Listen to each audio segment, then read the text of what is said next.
The moonlight carved long shadows across the Lockwood garden, and Damon Salvatore stood there with blood on his hands and a body in his arms, looking very much like a man who had just realised his night had taken a disastrous turn. A little context before we move ahead. This is right after the infamous Tomb incident. The whole town believes Catherine Pierce is gone for good, burned in the church with the other vampires. Yes, I know she actually slipped away thanks to a secret deal with the Lockwoods, but in 1864, nobody knows that part of the story. As far as Damon is concerned, the love of his undead life is tragically, dramatically, and very permanently dead, leaving our then soft-hearted Damon Salvatore wandering around with heartbreak, denial, and the emotional stability of a kicked puppy. It was December of 1864, barely 6 weeks since the church burned, since Damon and Stefan had crossed the line into what their town feared most. 2 new vampires born from loss, betrayal and grief they were never prepared to carry. And now, in the Lockwood garden, Damon stared down at Madeline Lockwood's still form, his mind refusing to accept the truth of what he'd done, whispering no, no, no under his breath, like a prayer he already knew would not be answered. Stefan crashed through the garden hedge, moving with the unnatural speed they were both still learning to control, and stopped short when he saw his brother, saw the body, saw the blood. He's gone. Damon, Stefan's voice was sharp, urgent, cutting through the shock. What did you do? Why did you kill her? Damon looked up, and Stefan saw something he'd never seen in his brother's eyes before. Absolute terror and confusion. I don't know, Damon's voice broke. I don't know how this happened. I was trying to save her, Stefan. I swear I was trying to save her from. His words dissolved into gasping breaths that might have been sobs if he'd been human enough to cry properly anymore. Stefan moved closer, his own recently fed state making him steadier, and looked down at Madeline Lockwood's body, the girl they'd both known before Catherine came to town, before everything fell apart. Before we start, subscribe if you enjoy these Vampire Diaries stories, and after listening, tell me in the comments, do you think Catherine's final revenge was the cruelest thing she could have done to Damon, or was there mercy in it? This was Damon's first human kill, the moment that would haunt him for the next century and a half, and neither brother yet understood that it had been orchestrated from the very beginning, that Catherine Pierce's final act of revenge was still unfolding even after her death. But to understand how Damon Salvatore's innocence died in a moonlit garden, we have to go back to where it began, 3 weeks earlier, when the brothers were still running, still hiding, still believing they could somehow remain human despite the monster they'd become. The tomb vampires had burned in the church, or so the founding families believed. Giuseppe Salvatore had shot his own sons, forcing them to die with Catherine's blood in their system, turning them into the very creatures he'd spent his life hunting. Damon had woken in transition, heartbroken and furious, convinced Catherine was dead, that his father had murdered the woman he loved. Stefan had woken conflicted, drawn to the power, to the heightened senses, to the promise of strength he'd never had as a weak human. They'd fled Mystic Falls that same night, disappearing into the woods that bordered their family estate, and for 3 weeks they'd hidden like animals, Stefan feeding on travellers and deer with increasing enthusiasm, Damon stubbornly drinking only animal blood and slowly starving himself because. Completing the transition felt like betraying everything Catherine had died for. He didn't know yet that Catherine hadn't died at all, that she'd cut a deal with George Lockwood and escaped, that his grief was built on a lie. All Damon knew was that his heart was broken, and he was turning into a monster, and he would rather die than embrace what he'd become. Stefan, on the other hand, was discovering that vampirism suited him in ways being human never had. The power, the speed, the way fear tasted in his victims' blood before they died, it awakened something dark in Stefan, that he'd kept buried his entire human life. He tried to convince Damon to feed properly, to accept what they were, but Damon refused, growing weaker, more volatile, more desperate. "You need to drink human blood," Stefan said one cold November night as they huddled in an abandoned cabin deep in the woods.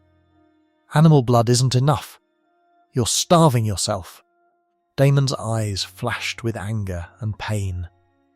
"I won't become the monster Father always said I was." Catherine wouldn't have wanted that. Stefan's laugh was bitter. "Catherine's dead, Damon. She's not coming back. And whether you like it or not, we're vampires now. We can either accept it and survive, or we can die slowly pretending we're still human." Damon turned away. "Then I'll die slowly." But fate, or rather Catherine's final manipulation, had other plans. On a cold December morning, Madeline Lockwood found them. She was walking through the woods gathering herbs, a habit she'd developed from her mother's teachings, when she quite literally stumbled into their camp. Stefan heard her footsteps and was ready to either compel or kill, but Damon recognised her immediately. "Madeline?" His voice carried wonder and something like hope. Madeline Lockwood was 22, beautiful in the way southern girls of good families were, with dark hair and kind eyes, and a gentleness that had drawn both Salvatore brothers to court her years ago, before Catherine Pierce had arrived and made them forget every other woman existed. She'd chosen neither brother, waiting to see if either would grow up, as she'd put it. And then Catherine had come, and the brothers had forgotten her entirely, chasing after the beautiful vampire who would destroy them both. Now Madeline stood in their camp, her basket of herbs fallen to the ground, staring at the two men the town believed had died in the church fire. "Damon? Stefan?" Her voice shook. "But you're dead. They said you died." Stefan moved with vampire speed, appearing behind her, ready to compel, but Damon held up his hand. "Wait, don't hurt her." He moved toward Madeline slowly, carefully like approaching a frightened deer. "Madeline, I can explain. We didn't die, we escaped. But you can't tell anyone you saw us. Please." Madeline looked between them, and something in her expression shifted from shock to understanding to something else. Something almost like satisfaction. "I won't tell anyone," she said quietly. "I promise. But you both look terrible. Are you injured? Are you hungry?" The question was innocent enough, but Stefan noticed the way her gaze lingered on Damon, assessing. Damon, starving and desperate, and seeing a friendly face from his old life, didn't notice. "We're fine," he lied. "We're just hiding until it's safe to leave Mystic Falls." Madeline smiled, and it was warm and genuine, and exactly what Damon needed to see. "Then let me help you. I can bring food, supplies." No one has to know. Stefan didn't trust it, didn't trust how easily she'd found them, didn't trust the way she'd accepted their presence without more questions. But Damon was already nodding, already looking at Madeline like she was salvation, and Stefan knew his brother too well to argue when Damon had latched onto hope, so he stayed silent, as Madeline promised to return the next day with provisions, as she touched Damon's arm gently before leaving, as his brother watched her disappear through the trees, with an expression that was almost peaceful for the first time since turning. After she was gone, Stefan spoke carefully. "That was too easy. She found us too conveniently, accepted what we are too quickly. Something's wrong." Damon turned on him, defensive. "Not everyone is suspicious and paranoid, Stefan. Madeline is kind. She always has been. She's trying to help." Stefan wanted to argue but bit his tongue. His brother was starving and heartbroken, and clinging to the first piece of normalcy they'd encountered. Arguing would only push Damon further away. So Stefan nodded and let it go, even as his instinct screamed danger. Madeline returned the next day as promised, carrying a basket filled with bread, cheese, dried meat and a flask of water. She found Damon alone, Stefan having gone to hunt, and settled beside him with easy familiarity. "You look better," she lied kindly. Damon managed a weak smile. "I feel terrible, but thank you for coming back. You didn't have to." Madeline set out the food between them. "Of course I did. We were friends once, Damon."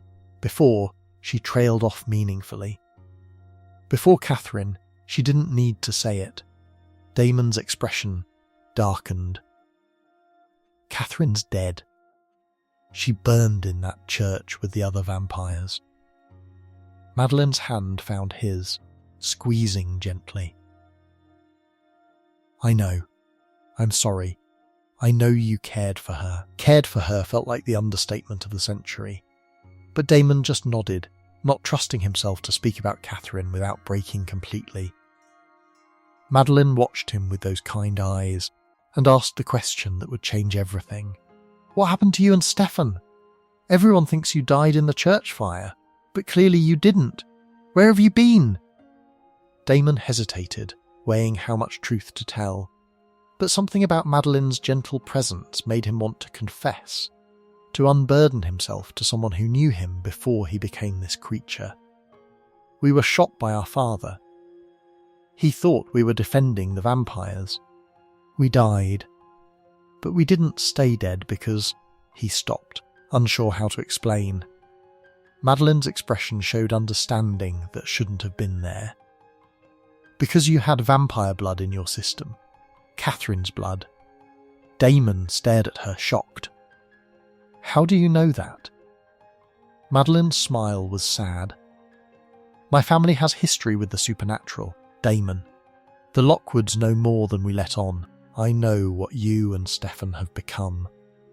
The admission should have terrified him, should have made him run. But instead, Damon felt relief wash over him. She knew, and she wasn't running, wasn't trying to kill him, was actually here helping. "Then you understand why we can't go back to town, why we have to hide." Madeline nodded. "I do, but I also understand that you can't hide forever. Eventually you'll have to decide what kind of vampire you're going to be."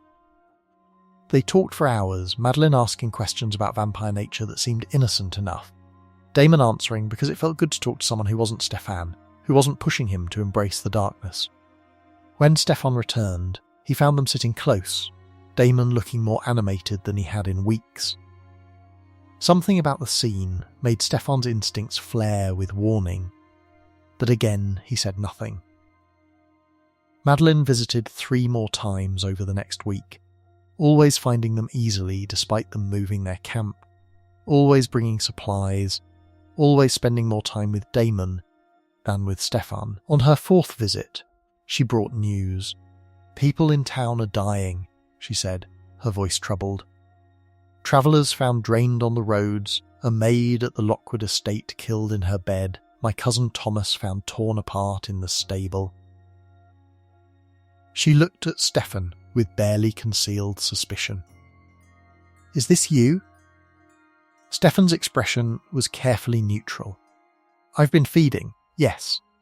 But I don't kill recklessly. I take travellers, people no one will miss, and I'm careful about it." Madeline's gaze didn't waver. "These aren't careful kills, Stefan. These are massacres." Damon looked between them, confusion and horror warring on his face. "Stefan, are you doing this?" Stefan's jaw clenched. "No. I'm feeding, but I'm not leaving bodies scattered around. Someone else is killing." That's when it clicked for Stefan. The pattern he'd been missing. Every victim was someone connected to the Lockwood estate, to Madeline's life specifically, her maid, her cousin, people she knew, and Madeline was telling them about it, watching their reactions carefully, especially Damon's. "Madeline," Stefan said slowly, "when did these deaths start?" She thought about it. "About a week ago." Right after she trailed off, but Stefan finished it. "Right after you found us." Madeline's expression flickered, something dark passing across her features before smoothing back into innocence. You think I had something to do with this? I'm not a vampire, Stefan. I can't kill people like that. Damon immediately jumped to her defense. She's right, Stefan. She's human. She's been helping us. Stefan wanted to argue, wanted to point out all the things that didn't add up, but Madeline was already gathering her basket, looking hurt. I thought I was helping you. I should go. Damon shot Stefan an angry look and followed Madeline out of the cabin. Wait, please don't go. Stefan's just paranoid. We're grateful for your help. Madeline turned, and her smile was warm again. Grateful. I know you are, Damon. I'm doing this because I care about you. I always have, even when you didn't notice me. The admission hung between them, meaningful and heavy. Damon, starved for affection, for connection to his human life, felt something shift in his chest. I noticed you, he said quietly. Before Catherine, I noticed you. We both did. Madeline stepped closer. But Catherine made you forget. She had a way of doing that, didn't she? Making men forget everything else. There was something bitter in her tone, something that should have warned Damon, but he was too caught up in the moment, in the warmth of human connection he'd been missing. She's gone now, Damon said, and saying it aloud made it feel more real, made the grief resurface. Madeline's hand touched his face, gentle and grounding. Then maybe you can finally see what's been in front of you all along. She kissed him, soft and sweet, and Damon, desperate for something good, for something that wasn't pain and blood and loss, kissed her back. Neither of them saw Stefan watching from the cabin doorway, his expression grim with certainty that something very wrong was happening. That night, after Madeline left with promises to return tomorrow, Stefan confronted his brother. She's manipulating you. The death started when she found us. She's asking too many questions about vampire nature. She found us too easily. None of this is coincidence. Damon's response was sharp, defensive. You're jealous. You can't stand that someone actually cares about me, that I might have something good. Stefan's voice rose. I'm trying to protect you. Catherine just died. You're vulnerable. And this girl appears out of nowhere acting like your saviour? Use your head, Damon. Damon's laugh was bitter. My head tells me I'm a monster, and I should die. At least Madeline makes me feel human again. If you can't be happy for me, then leave me alone. He turned away, ending the conversation, and Stefan was left with the sick certainty that his brother was walking into a trap and wouldn't listen to warnings. Stefan made a decision then. He would investigate on his own, would follow Madeline when she left, would find proof of whatever she was really doing, because something was wrong, and if Damon wouldn't protect himself, Stefan would have to do it for him. The next evening, when Madeline arrived and spent time with Damon, Stefan pretended to leave to hunt. Instead, he circled back and followed Madeline when she left their camp.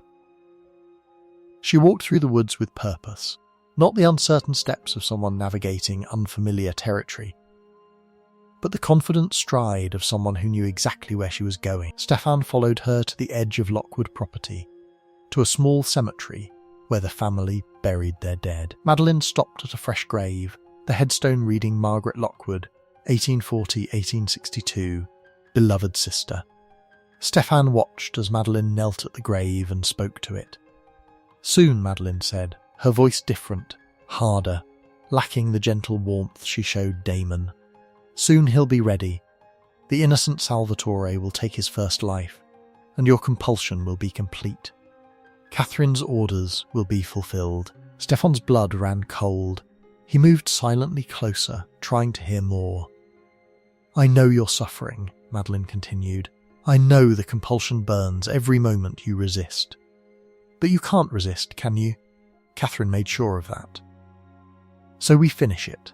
We make Damon Salvatore kill, we complete his transformation, and then maybe, finally, you can rest. Understanding crashed over Stefan like ice water. This wasn't Madeline, this was Margaret, Madeline's sister, who supposedly died 2 years ago. Margaret, who was now a vampire, who was being compelled by Catherine, who'd been killing people and manipulating Damon toward his first kill as part of Catherine's final revenge. Stefan thought about confronting her now, killing her. But something stopped him. If he killed Margaret, they'd never understand the full plan. Never know what Catherine had truly set in motion. Better to watch, to wait, to be ready to stop whatever was coming. Stefan slipped away and returned to camp, his mind racing through how to convince Damon of the truth, when his brother was so determined to believe in Madeline's, or rather Margaret's, goodness. Stefan spent the next 2 days trying to find proof, trying to catch Margaret in her deception.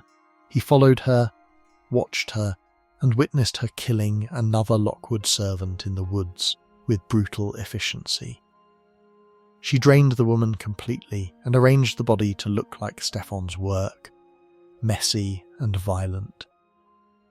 Stefan understood the pattern now. Margaret was systematically killing people connected to Madeline's life, framing Stefan, isolating Damon, and pushing him towards some kind of breaking point. But why? What was the end game? The answer came sooner than he expected. On the 3rd night, Margaret arrived at camp looking distressed, genuine tears streaming down her face. "Damon," she gasped, "you have to help me. Stefan's been following me. I think he's going to kill me." Damon immediately tensed, looking to his brother, who'd just returned from hunting. "Stefan! What is she talking about?" Stefan's voice was measured, careful. "I've been following her because I know she's not who she says she is. Madeline, or whoever you really are, stop this now before someone gets hurt." Margaret's performance was flawless, fear and confusion painted across her features. "I don't understand. Damon, he's been watching me, stalking me. I'm scared." She moved closer to Damon, and Stefan saw the calculation in her eyes even if his brother didn't. Damon put himself between Stefan and Margaret, protective. "Stefan, if you've done something," Stefan cut him off. "I've done nothing except try to protect you from an obvious manipulation. She's not Madeline Lockwood. She's Margaret, Madeline's dead sister, and she's a vampire being compelled by Catherine." Margaret's expression transformed from fear to cold amusement in a heartbeat. "Well," she said, dropping the pretense entirely, "aren't you clever, Stefan Salvatore?" Her voice was different now, sharper, lacking any warmth. Damon stared at her, betrayal written across his face. "What?" Margaret smiled, and it was cruel. "Your brother's right about everything except the important part. I am Margaret Lockwood, turned by Catherine Pierce 2 years ago. And yes, I've been killing people. But I'm not doing it because I want to. I'm doing it because I literally cannot stop." She pulled up her sleeve, revealing strange dark veins running up her arm, pulsing with something that looked like black poison. "Catherine compelled me before she died. Her last orders: destroy the Salvatore brothers by making them destroy everything they love. I've been fighting it for weeks, but compulsion this strong, from a vampire as old as Catherine, I can't break it. Every time I resist, the pain is unbearable. So I've been following her orders, killing people, manipulating Damon, because I have no choice." Damon's voice shook. "You've been lying to me this whole time?" Margaret's expression held genuine regret beneath the compulsion's control. "Not about everything. I did care about you before Catherine came. That part was real. But Catherine knew that, used it, twisted it into this. She's making me use your feelings against you, Damon. And the worst part? I know exactly what the compulsion wants me to do, and I can't stop myself from doing it. Stefan moved closer, cautious. What does the compulsion want? Margaret's smile was bitter, self-hating. It wants Damon to kill. Not in bloodlust, not by accident, but willingly to complete his transformation into everything Catherine wanted him to be. The innocent Salvatore turned into a killer through his own choice. That's her final revenge. Damon stepped back, processing, and his voice when it came was hollow. So everything, the kindness, the visits, all of it was to manipulate me toward my first kill? Margaret nodded. And I hate every moment of it, but I can't stop. The compulsion is too strong. Stefan's mind raced. If Catherine's dead, the compulsion should fade eventually. We can contain Margaret until... Margaret's laugh cut him off. You think I haven't tried that? The compulsion is strengthening, not fading. Catherine didn't just compel me, she bound the compulsion to a spell. And the spell has a specific ending. Either I complete the task, or I die. The dark veins, the poison, it's consuming me. I have days, maybe a week, before it kills me anyway. She looked at Damon, and for a moment the real Margaret showed through. I'm sorry, I never wanted this. I was just Catherine's final victim, her last manipulation. Damon felt something break inside him, another piece of his humanity crumbling. Then we kill you now. End this. Margaret shook her head. The spell requires completion. If I die before Damon kills willingly, the compulsion transfers to the next Lockwood, probably Madeline.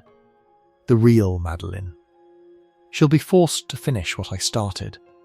The only way to truly end it is for the compulsion to believe it succeeded. Stefan understood immediately. We have to fake it.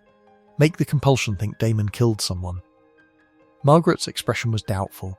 Compulsions aren't that simple. Catherine was smart. The spell requires genuine intent, real blood, actual death. We can't trick it. They stood in tense silence, processing the impossible situation. Margaret was dying, compelled to complete a task that would corrupt Damon's soul. If they killed her, the compulsion would transfer to an innocent. If they did nothing, she'd die and transfer anyway. The only way to end it was to give Catherine what she wanted, to let Damon become the killer Catherine had been engineering all along. Damon's voice was quiet, defeated. Then I'll do it. I'll kill someone, complete the compulsion, save Madeline and anyone else Catherine tries to drag into this. Stefan grabbed his arm. No. We'll find another way. But even as he said it, Stefan knew there might not be another way. Catherine had won from beyond the grave, had created a situation where Damon's goodness, his desire to protect innocence, would force him to become exactly what he'd been resisting. Margaret's body convulsed then, the dark veins spreading further, and she gasped in pain. It's accelerating. The compulsion knows I've revealed myself. We have hours now, not days. She looked at Damon, and tears streamed down her face, real tears from the Margaret she'd been before Catherine destroyed her. I'm sorry. If there's any other way, Damon's expression was resolved, accepting. There isn't. Catherine made sure of that. Stefan spent the next 2 hours desperately researching, trying to find a loophole, but came up empty. The compulsion was airtight, brilliant in its cruelty. Either Damon killed willingly, or Margaret died and the curse passed to Madeline, who would be compelled to complete it, creating an endless chain of victims. The sun was setting when Margaret's condition worsened dramatically. Her skin was greying, the dark veins covering her entire body, and she could barely speak through the pain. It has to be now, she rasped. The spell needs completion before I die, or it transfers. Damon knelt beside her. Tell me what to do. Margaret's hand found his. The compulsion requires a death from love. You have to kill someone you care about, someone pure. It's designed to corrupt you completely. She paused, gathering strength. Kill me. I cared about you. You cared about Madeline, who I'm pretending to be. It might be close enough. Stefan immediately protested. There has to be another way. We can find someone, a criminal, someone. Margaret cut him off. No. Catherine was specific. It has to be someone innocent, someone good, someone Damon loves. That's the point. That's why it's revenge. She looked at Damon. I'm dying anyway. At least this way, my death means something. It ends the curse, saves my sister, stops Catherine's final plan. Damon's hands shook. I can't. I've never killed anyone. I don't know if I can. Margaret's grip tightened. Then Catherine wins. She turns you into a monster through your own choice. Or she destroys innocent after innocent until you break anyway. At least this way, you choose who dies. You choose to end it now. The logic was horrifying and perfect. Damon looked at Stefan, desperate for his brother to offer an alternative, but Stefan's expression was pained, conflicted, offering no solutions. The sun sank below the horizon, and Margaret convulsed again, blood trickling from her nose and eyes. Please, she whispered, don't let this be for nothing. Don't let Catherine keep winning. Damon's resolve crystallized, born from horror and necessity and the desire to protect people he'd never meet from this curse. Tell me what to do. Margaret guided him to the Lockwood estate garden, to a secluded area where they wouldn't be interrupted. Stefan followed, silent and grim. You have to drink from me, Margaret instructed. The spell requires vampire feeding, requires you to lose control enough that the death seems natural to the magic. Damon knelt beside her. I'm sorry. For all of this. For Catherine. For what she did to you. Margaret's smile was peaceful, accepting. Just make it quick. And, Damon, after this, after you become what Catherine wanted, promise me you'll find a way back. Don't let her win forever. Find your humanity again. Damon nodded, not trusting himself to speak. He leaned down, fangs extending, and bit into Margaret's throat. The blood was sweet and poisoned in equal measure, tainted by the compulsion and the spell. Damon drank, and for the first time, felt human blood on his tongue, felt the power and horror of it, felt his control slipping. Margaret's heartbeat slowed, weakened, and some part of Damon screamed to stop, but another part, the part that was starving and desperate and tired of fighting, urged him to keep going. Her heart stopped. The compulsion released her in that final moment, and Margaret's last breath was a whispered thank you. Damon pulled away, Margaret's blood on his lips, and the full weight of what he'd done crashed over him. His first human kill, not in bloodlust or rage or the passionate violence Stefan employed, but in cold calculation, in acceptance, in choosing to become a killer to protect others from that same fate. The cruel irony wasn't lost on him. Stefan put a hand on his shoulder, grounding. You did what you had to. You saved Madeline, stopped the curse from spreading. But Damon couldn't hear comfort, couldn't accept absolution. He'd killed someone who'd cared about him, who'd been Catherine's victim just like he was, who'd died begging for mercy. Catherine had orchestrated this perfectly, had found a way to corrupt him even after death. The spell that had bound Margaret shattered visibly, dark veins of magic dissolving into smoke, and Damon knew it was over, knew the compulsion was satisfied. He'd completed his transformation into a vampire through conscious choice, through an act of love twisted into murder, exactly as Catherine had intended. Stefan helped Damon carry Margaret's body deeper into the garden, to a small clearing where they could bury her without being discovered. As they worked, Damon spoke for the first time since the killing. "She's still winning. Catherine's dead, and she's still controlling my life." Stefan's voice was firm. "Only if you let her." Margaret said it herself. "Don't let Catherine win forever. Find your way back to humanity."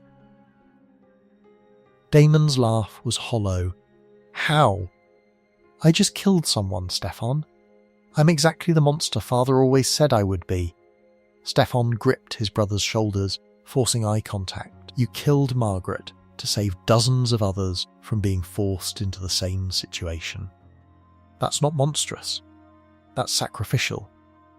It's horrible, and it's going to haunt you, but it doesn't define who you are unless you let it." The words were meant to comfort, but Damon couldn't absorb them, couldn't feel anything except the blood on his hands and the emptiness where his innocence used to be.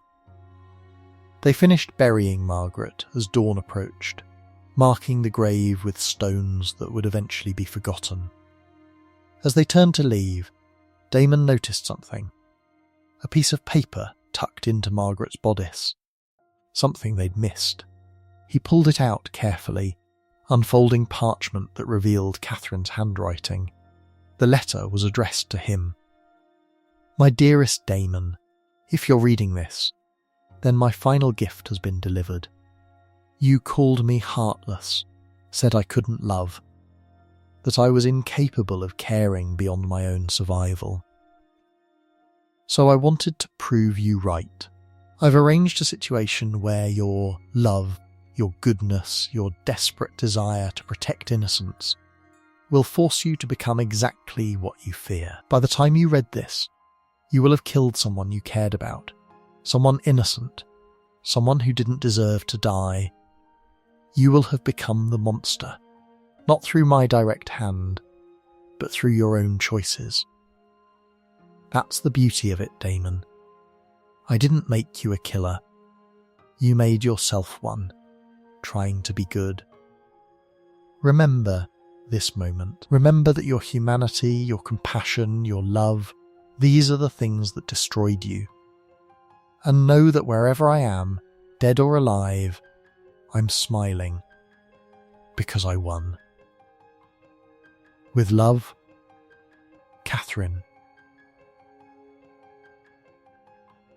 Damon's hands shook as he read, as the full scope of Catherine's manipulation revealed itself. She'd orchestrated everything. Margaret's turning, the compulsion, the deaths, the impossible choice, all to prove that Damon's goodness would be his downfall. And she'd been right. His desire to save others, his need to protect innocence, these had led him directly to murder.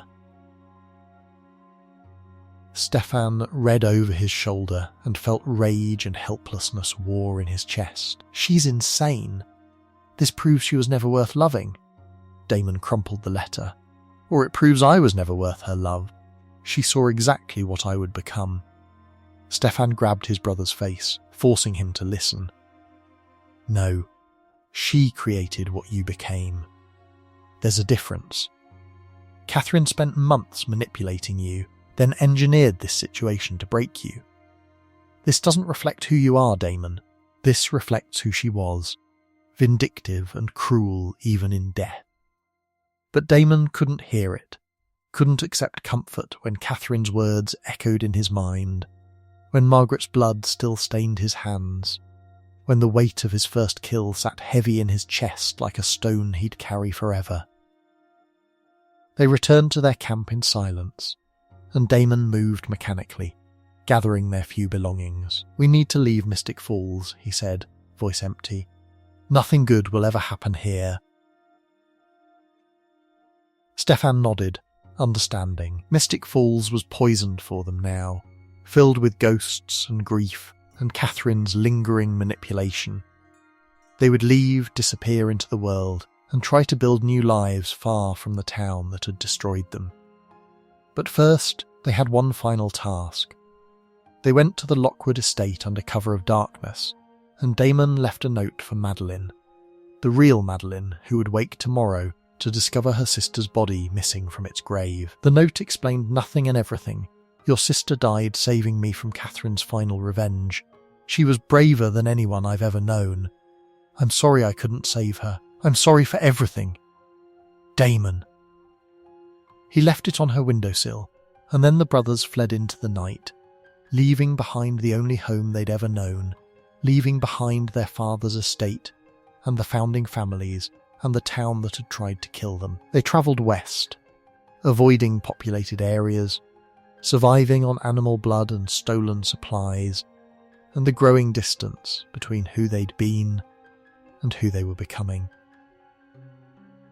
Stefan embraced his vampire nature fully, feeding on humans with increasing violence, becoming the Ripper that would haunt him for decades. And Damon, broken by Catherine's final revenge, closed himself off emotionally, building walls around his heart that would take a century and a half to break down. He never spoke about Margaret, about his first kill, about the night in the garden when his innocence died. It became a buried memory, a scar tissue over a wound that never truly healed. Years passed, then decades, then a century, and Damon became the cynical, dangerous vampire the world would know. All traces of the soft-hearted boy who'd loved Catherine Pierce, buried under layers of survival and self-protection. But on quiet nights, when he was alone with his bourbon and his regrets, he would remember Margaret's last words: "Find your humanity again. Don't let her win forever." And some part of him, small and buried and refusing to die, would whisper that maybe, someday, he would. The aftermath of Margaret's death rippled through both brothers in ways that would define them for decades to come. In the weeks following their flight from Mystic Falls, Stefan discovered that human blood tasted like power and control, that the violence of the kill could drown out the guilt and confusion of their new existence. He became reckless, dangerous, leaving bodies in their wake as they travelled west. Damon watched his brother become the monster Giuseppe had always feared, watched Stefan embrace the very darkness Damon had tried so desperately to resist. And the bitter irony was that Damon's first kill, his calculated, compassionate murder of Margaret, had been far more human than Stefan's violence. Damon had killed to save others. Stefan killed because he could. Yet Damon carried the weight of it like an anchor dragging him down into darkness, while Stefan seemed freed by his lack of moral restraint. They settled briefly in Georgia, then moved to New Orleans, always staying ahead of vampire hunters, always hiding what they were. In New Orleans, during the winter of 1865, Damon met a vampire who'd known Catherine, a woman named Pearl who told him the truth he'd been avoiding. Catherine hadn't died in that church. She'd escaped, made a deal with George Lockwood, and fled Mystic Falls before the tomb was sealed. The revelation shattered what remained of Damon's fragile, emotional state. He'd killed Margaret, had sacrificed his humanity, had let Catherine turn him into a monster, all while grieving for a woman who hadn't even died.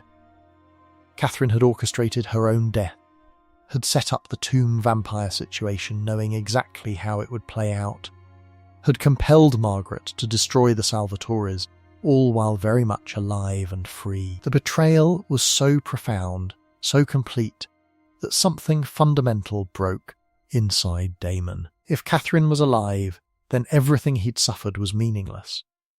Margaret had died for nothing. His first kill had been based on grief for a woman who'd never loved him, who'd manipulated him even in her supposed death, who'd probably laughed while setting up her final revenge. Stefan found Damon that night in their rented room, destroying everything he could reach, vampire strength turning furniture to splinters. "She's alive," Damon said, voice raw. "Catherine's alive and she's been playing us like puppets the entire time." Stefan already knew, had learned the same truth from Pearl earlier, and had been dreading this moment when he'd have to tell his brother. "I know." Damon turned on him, eyes wild. "I killed someone, Stefan. I killed Margaret, believing Catherine was dead, believing I was ending some posthumous revenge. But it was all a lie.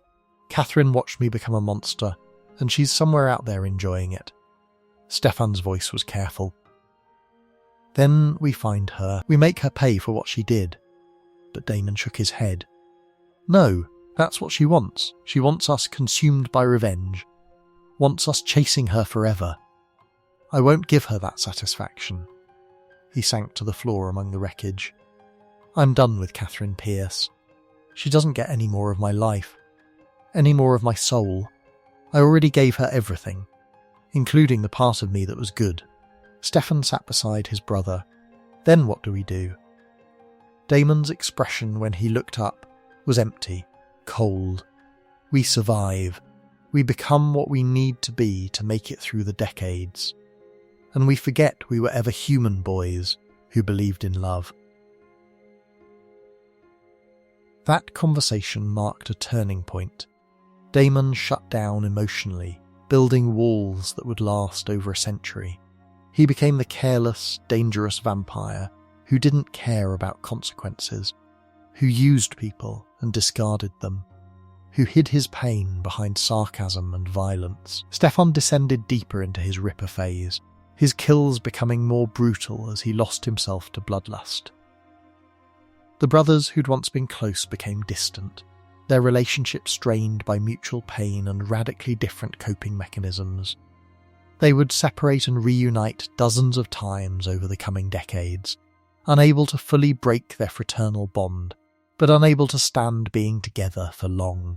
And through it all, Damon carried the memory of Margaret like a curse, his first kill haunting him in quiet moments, reminding him of the price Catherine had extracted for her amusement. He never told anyone else about that night in the garden, about Catherine's letter, about the compulsion that had forced his hand. It became his private shame, buried so deep that even Stefan sometimes forgot the specific circumstances of how Damon completed his transition. Decades passed. The brothers moved through the world, sometimes together, often apart. They watched the 19th century become the 20th, watched technology evolve, watched humanity change while they remained frozen in their vampire existence. Damon perfected his mask of indifference, became known in vampire circles as someone who couldn't be hurt because he didn't care about anything. He had relationships, fed from humans without killing when he could help it, lived a life that looked full but felt empty, and on rare occasions, when he was alone and unguarded, he would think about Margaret Lockwood, about the girl who'd been Catherine's final victim, who'd died because she'd been kind to them, who'd been used as a weapon to destroy his innocence. He wondered sometimes if Margaret had known, when Catherine turned her, what she was being turned into. Had she fought the compulsion? Had she spent her final weeks hating what she'd become? Or had some part of her been relieved when Damon ended her suffering? By the 1950s, Damon had buried the memory so deep it rarely surfaced. He'd convinced himself he didn't care about his first kill, that Margaret had been just another casualty in Catherine's war against his humanity. He told himself he'd become what Catherine wanted, not because of Margaret, but because he'd chosen to survive in a world that demanded ruthlessness.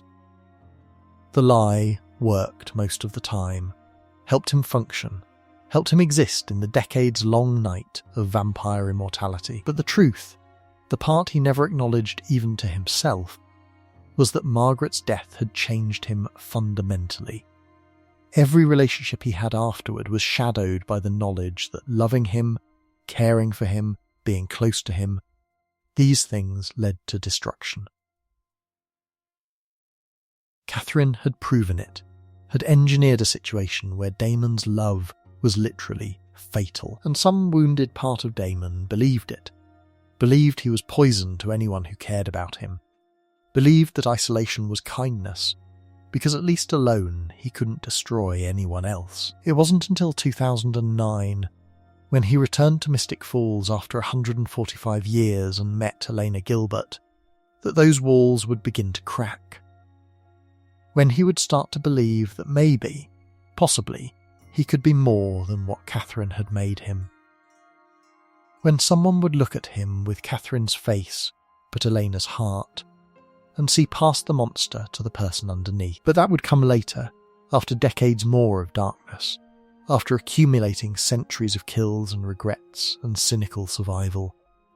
For now, in 1865, Damon Salvatore was just a newly made vampire dealing with the aftermath of his first kill, trying to survive in a world that wanted him dead, carrying Catherine's curse like a brand burned into his soul. He and Stefan left New Orleans as winter turned to spring, heading west toward territories that didn't know them, didn't have founding families hunting vampires, didn't carry the weight of everything they'd lost. On their last night in New Orleans, Damon returned to the quarter alone and found a priest. He didn't go inside the church, couldn't bring himself to cross that threshold, but he spoke to the man in the shadows. "Is there such a thing as redemption for monsters, Father?" The priest, old and wise in the way holy men sometimes are, considered the question. "God's mercy is infinite, my son, but redemption requires repentance, requires choosing to be better than what you were. Do you want to be redeemed?"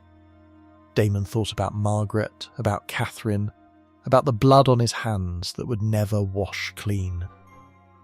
"I don't know if I can be anything other than what I am." The priest's voice was gentle. "Then that's your answer. Redemption isn't about becoming perfect. It's about choosing, every day, to be slightly less monstrous than yesterday." Eventually, those small choices accumulate into something like grace. Damon left without saying goodbye, but the priest's words stayed with him, a small seed planted in poisoned soil, waiting for the day when it might take root. Years would pass before Damon would think about redemption again, before Elena Gilbert would enter his life and make him want to be the person the priest described. But the seed was there, planted in 1865 by a holy man who'd seen enough darkness to recognise someone worth saving. And in the decades to come, in the darkest moments when Damon questioned whether he could be anything other than a monster, he would remember Margaret's dying words. "Find your humanity again. Don't let her win. Forever." Catherine Pierce had engineered his first kill, had broken something fundamental in him, had proven that his love could be weaponized. But she hadn't destroyed him completely. That part would take longer, would require decades more of pain and loss and survival. And when Damon finally returned to Mystic Falls in 2009, when he would meet Elena and Stefan would struggle with his Ripper history, and they would face enemies and friends and complicated truths, the ghost of Margaret Lockwood would still be there. A reminder of where Damon's journey into darkness truly began, the first step on a road that would take 145 years to find his way back from. If you finished this story, tell me in the comments whether you think Catherine's final revenge was genius or cruel, and whether Damon could have made a different choice in that garden. And subscribe if you want more Vampire Diaries stories that explore the dark history and complicated choices that shaped the characters we love.